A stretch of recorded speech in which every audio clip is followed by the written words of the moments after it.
बिस्मिल्लाहिर्रहमानिर्रहीम। अस्सलाम वालेकुम।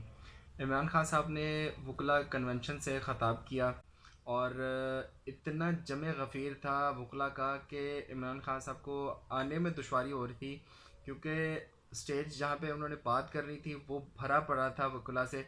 और उसके बाद इमरान खान साहब ने ये किया कि वकला के बिल्कुल दरमियान में आकर, अवान इकबाल के बिल्कुल सेंटर में आकर जो है ना वकला से ख़ताब किया और उनको अब दावत दी है कि अपने लॉन्ग मार्च में, और उन्हें ये कहा है कि अब जब मैं मुल्तान के जलसा के बाद जो मैं कॉल दूंगा और मैं तारीख़ दूंगा, टाइम दूंगा कि आपने मेरे साथ निकलना है और इस्लामाबाद की तरफ मार्च करनी है।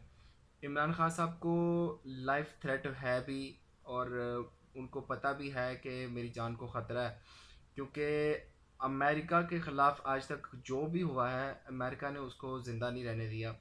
और कुछ यहाँ पे जो मीर जाफ़र और मीर सादक कायम हैं हमारे यहाँ पे, हमारे सर पर मुसल्लत हैं, उन्होंने अब दुश्मनी लेनी है किसी तरीके इमरान खान साहब के साथ, और उनको किसी तरीका जो है ना वो उन्होंने डैमेज पहुंचाने की जो कोशिश है वो करनी है।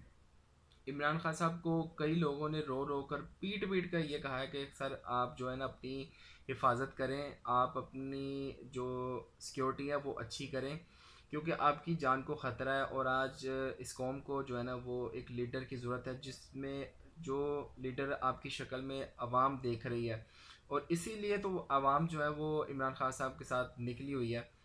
इसलिए इनको चाहिए इमरान खान साहब को कि अपनी जो सिक्योरिटी है उस पर फोकस करें और अपनी जो उनको थ्रेट है पब्लिक में जाने से गुरेज करें, लेकिन वो ऐसा नहीं कर रहे। और अब उन्होंने जलसा किया है गुजरावाला में। ये गुजरावाला का जलसा नून लीग के लिए जो है ना कह लें कि गले की हड्डी है।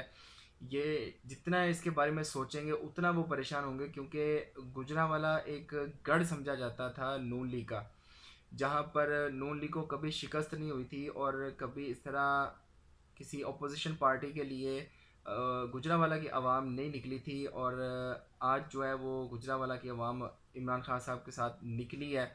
और इवन के इमरान खान साहब ने खुद भी कहा है कि मुझे नहीं पता था कि गुजरावाला में इतनी आवाम है।